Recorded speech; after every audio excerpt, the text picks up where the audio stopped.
Hello, and welcome to English Fluent Story. Today, I want to share a story that reflects the pain, confusion, and strength of someone many can relate to. This is not just a tale of heartbreak, it is a story of rediscovery and rising above emotional neglect. If you have ever felt alone in a relationship, or questioned whether the love you give is the love you receive, this story may touch your heart. Please listen closely, as this may speak to something deep within you. 1. The beginning of our marriage. Our story began like many with excitement, dreams, and promises.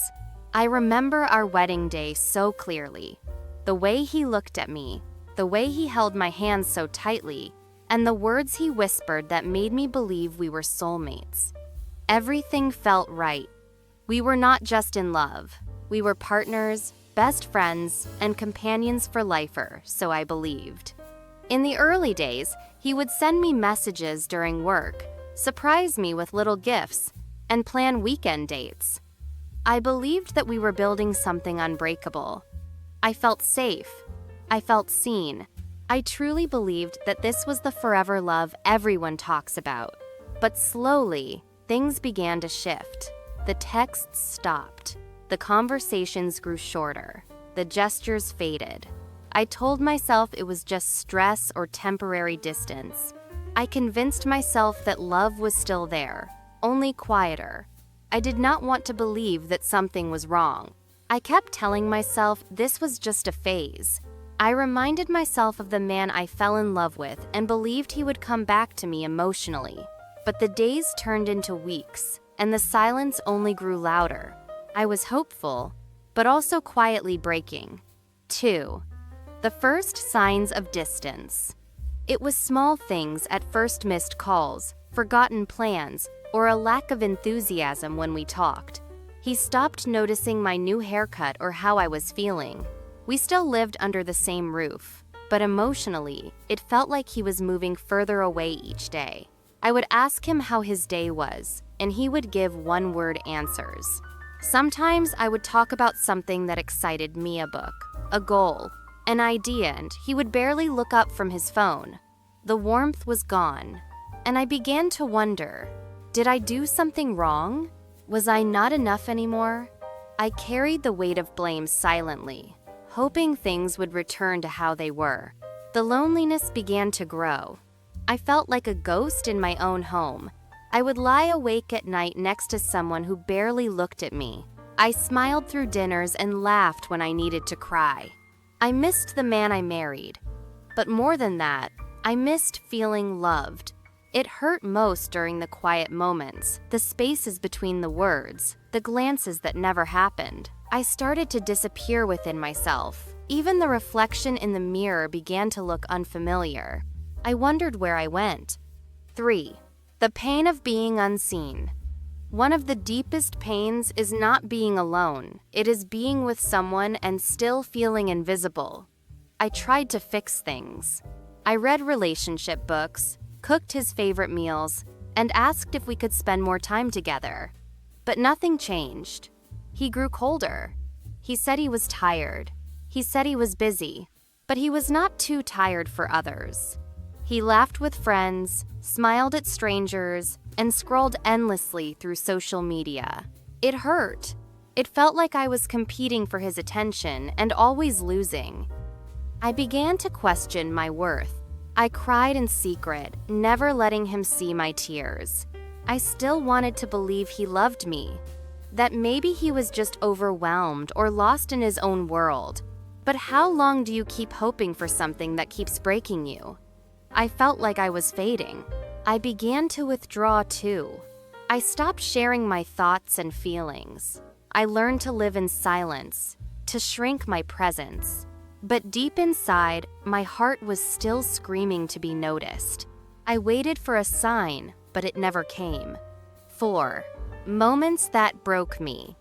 There were moments I will never forget, like when he forgot our anniversary, or when he dismissed my tears as drama. Once, I tried to express how I felt, and he said, "You are overthinking everything." That sentence cut deeper than any silence. There was a day I made his favorite dinner, hoping to reconnect. He came home late, barely looked at the table, and went straight to the bedroom. I sat there, staring at the food, feeling like a stranger in my own love story. Even when I was sick, his care felt like obligation, not affection. No gentle touch, no real concern. I realized that love should not make you beg to be seen. It should not make you feel like a burden. I kept asking myself, how did we get here? When did love turn into routine and presence into absence? I started to grieve, not just for our marriage, but for the love that once felt so alive. It felt like mourning something that was still technically there, but already gone. 5. The realization. The day I stopped waiting was the day everything changed. I was standing in front of the mirror, tears in my eyes, when I whispered to myself, "You deserve more." That voice inside me, quiet, tired, but honest, spoke the truth I had been avoiding. It was not about blaming him anymore. It was about facing the reality that I could not change someone who did not want to change. Love is not just words. It is presence, effort, and care. And if those things disappear, so does the relationship. I began journaling, speaking to friends, and slowly, piece by piece, rebuilding my self-worth.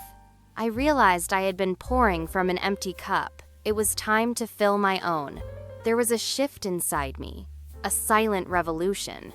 I was no longer trying to save what was hurting me. I was trying to save myself, and that was the bravest thing I had done in a long time. 6. Choosing myself again. The hardest part was not losing him, it was finding myself again. I started doing things I loved, reading, walking in nature, spending time with people who uplifted me. I even joined a class, just to remember what joy felt like. I stopped checking my phone for his messages. I stopped waiting for him to care. I began caring for myself. Each step felt small, but each one was a victory. I was healing. He noticed the change. He asked why I was different. I told him, because I cannot keep loving someone who does not love me back. It was not said with anger, but with clarity. I began dressing up for myself, smiling for myself, dreaming for myself. I found pieces of me I thought were gone, and every day I stood taller and loved myself a little more. 7. Finding strength in my story. Today, I do not share this story for sympathy. I share it for anyone who has ever questioned their worth in a relationship.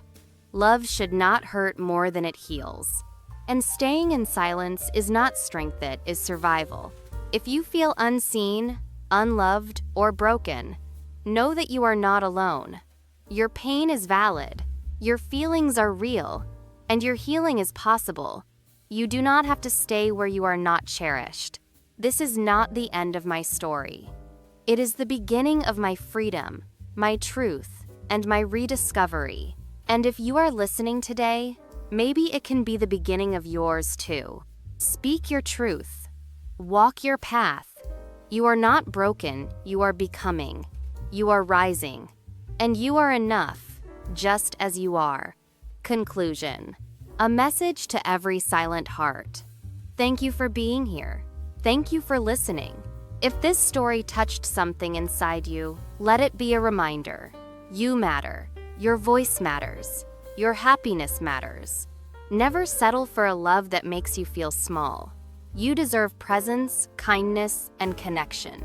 Sometimes the greatest act of love is walking away from pain, from neglect, from someone who cannot see you, and walking toward yourself.